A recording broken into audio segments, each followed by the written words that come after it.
Friends, good evening, welcome. তোমরা সবাই কী করছো? ভীষণ গরম, মানে বলে বোঝাতে পারবো না গরম কাকে বলে।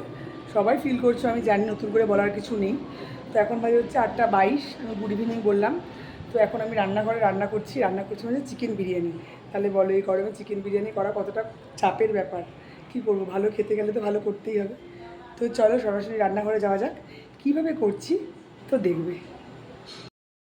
তো দেখো, আমি সরাসরি একেবারে রান্নাঘরে চলে এসেছি সময় নষ্ট না করে, কেন অলরেডি 8:30 বেজে গেছে। তো এখানে আমি 1.5 কেজি চিকেন নিয়ে নিয়েছি, একটু বড় বড় করে পিস করেছি যেহেতু এটা বিরিয়ানি হবে তাই।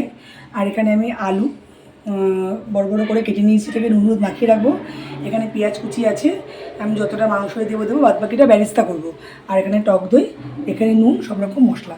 তো আমি সবগুলোকে আগে মিশিয়ে নিই। দইটা পুরো দিলাম, এখানে 150 গ্রাম টক দই আছে, পুরো দিয়ে দিলাম। এবার আমি দিয়ে 1 চামচ নুন দিলাম। আমি একবারে কড়াইয়ের মধ্যেই ম্যারিনেটটা করলাম, যেহেতু আমি কড়াইটাকে একবারে বসিয়ে দিতে পারবো। আর দেবো হচ্ছে হলুদ গুঁড়ো, কাশ্মীরি লঙ্কার গুঁড়ো। এখন আমি এরকম দিলাম, যদি আমি পরে বুঝবো তখন আমি দেবো। একটু নুন হলুদ আমি আলুতেও মাখিয়ে রাখি। আলুটাকে আমি প্রেশারে দিয়ে সেদ্ধ করে নেবো, তাহলে আমার সুবিধে হবে। আর নুন হলুদ দিয়ে আমি সেদ্ধ করে নেবো। আর আমি দেবো এখানে হচ্ছে আন্দাজ মতন পেঁয়াজ, আর সর্ষের তেলটা আমি দেবো। তো পেঁয়াজ আমি দিলাম, আর এতটুকু আমি বেরেস্তা করব। তো চলো, আমি ম্যারিনেট করে বসিয়ে তারপরে আমি আসছি। তো এর মধ্যে সর্ষের তেলটা আমাকে অ্যাড করতে হবে, সেটা আমি করিনি, তো সেটা আমি করবো। তো এখানে আমি সর্ষের তেলও অ্যাড করে দিলাম। এখন আমি দিলাম কিছুটা, পরে লাগলে দেবো। আর বেশি কিছু এর মধ্যে দেবো না, তার কারণ হচ্ছে এটা যেহেতু বিরিয়ানি হবে, আমি হাবজি গাবজি কোনো মশলা দেবো না। তো কীভাবে করবো চলো, চালটাকে ভেজাবো, 80% সেদ্ধ করবো, আসছি চলো। প্রেশার কুকারে পরিমাণ মতন জল নিয়ে নিয়েছি। তো আমি আলুগুলোকে যে নুন হলুদ মাখিয়ে রেখেছি সেটাকে আমি দিয়ে এটাকে আমি 2টো সিটি মেরে নেবো।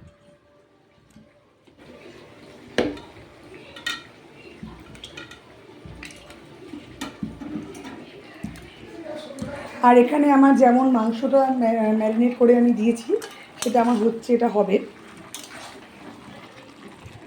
খুব শর্টে করব। আর আমি কোনো কেশর ইউজ করব না, তার কারণ বাচ্চা খাবে বলে। আমি কালার জাস্ট কাশ্মীরি লঙ্কার গুঁড়ো হলুদ দিয়ে করবো, আমি কোনো এক্সট্রা কালার দেবো না। সে বাইরে যখন খাবো, কিন্তু ঘরে আমি খুব সিম্পলভাবেই করবো। আর লঙ্কা দিয়ে দিলাম, রসুনটা আমি স্কিপ করে গেছি। আর এখানে আমি একটুও জল দেবো না, পুরো দই দিয়ে যে ম্যারিনেট করা আছে আর সর্ষের তেল দিয়ে সেটাতেই যা হওয়ার হবে। আমি একটুও জল দেবো না, পুরো গ্রেভি হবে। নামানোর সময়ের মধ্যে দেবো মিঠা আতর, আর দেবো হচ্ছে তোমার গরম মশলা, আর দেবো হচ্ছে 1 প্যাকেট বিরিয়ানির মশলা। মানে 1 প্যাকেট মানে আমার 1.5 কেজি মাংসতে যতটা পরিমাণ লাগবে সেরকম দেবো। এই ছোটো ছোটো পাতা না বাবা, না নিয়েছি 1 কেজি, এটাকে ভিজিয়ে রাখবো। এখানে জায়ফল জয়িত্রী আছে, আন্দাজ মতন নেব। এটা হচ্ছে মিঠা আতর। আর এখানে আমি 3 প্যাকেট ওই শাহি বিরিয়ানি মশলা নিয়েছি, যতটা লাগবে আমি পরিমাণ মতো দেবো। তো আসছি চলো। এখানে মাংসটা আমার প্রায় হয়ে গেছে, কষেই গেছে বলতে পারো। আমি একটুও জল দেইনি, আর জল দেবও না, মিডিয়াম টু লো ফ্লেমে করে নিয়েছি। তো এই দইটা দিয়ে আর পেঁয়াজটা দিয়ে যে জলটা বেরিয়েছে সেটাই।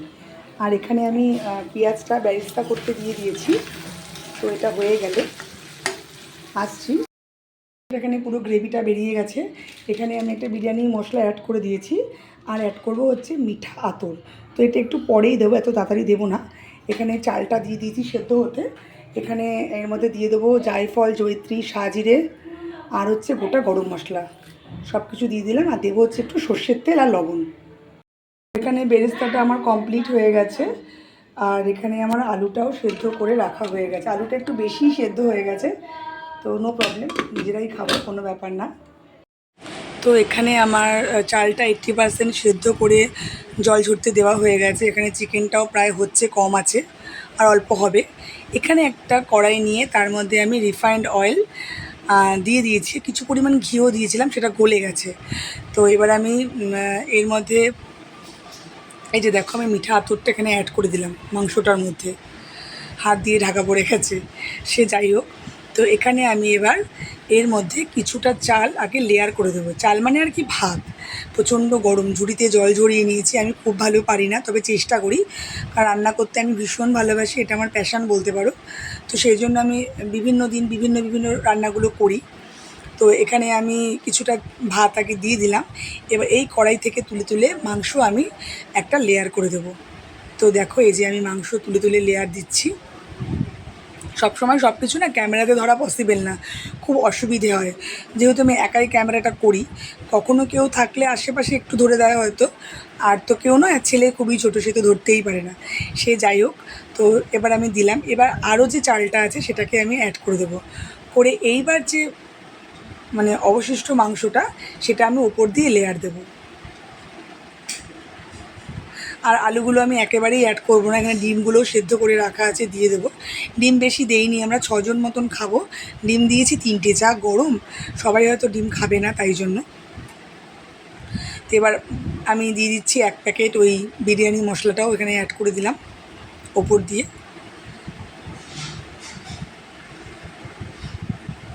ভীষণ সুন্দর একটা স্মেল এসেছিলো, তোমাদেরকে কি বলবো। বেরেস্তাটাও দিয়ে দিলাম। এবার আমি দিয়ে দেবো কড়াইতে যে অবশিষ্ট মাংসটা আছে, সেটা আমি লাস্ট এটার মধ্যে অ্যাড করে দেবো। তো তোমরা বলবে আমার বিরিয়ানি রান্নাটা কেমন হয়েছে। যদি ভালো থাকে তাহলে লাইক কমেন্ট শেয়ার করবে, আর ফেসবুক পেজটাকে প্লিজ ফলো করে দিও।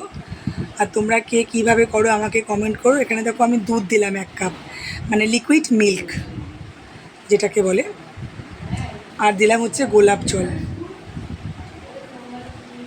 কাপের মধ্যে ঢেলে ঢেলেই আমি গোলাপ জলটাকে অ্যাড করলাম। ঢাকনাটা খুবই ছোট, তো যার ফলে আমি কাপে ঢেলে দিলাম গোলাপ জল। তো ফাইনাল লুক আমার বিরিয়ানির এটা। তো কেমন হয়েছে বলবে, মানে আমি রান্না করেছি। ভালো লাগলে লাইক কমেন্ট শেয়ার করবে। যারা এখনও পর্যন্ত ফেসবুক পেজটাকে ফলো করোনি তারা তাড়াতাড়ি গিয়ে ফলো করে দেবে।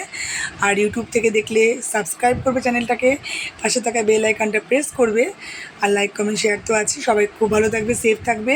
প্রত্যেক দিন নিত্য নতুন রান্না দেখার জন্য অপেক্ষা করবে আর আমাকে উৎসাহ দেবে। টাটা।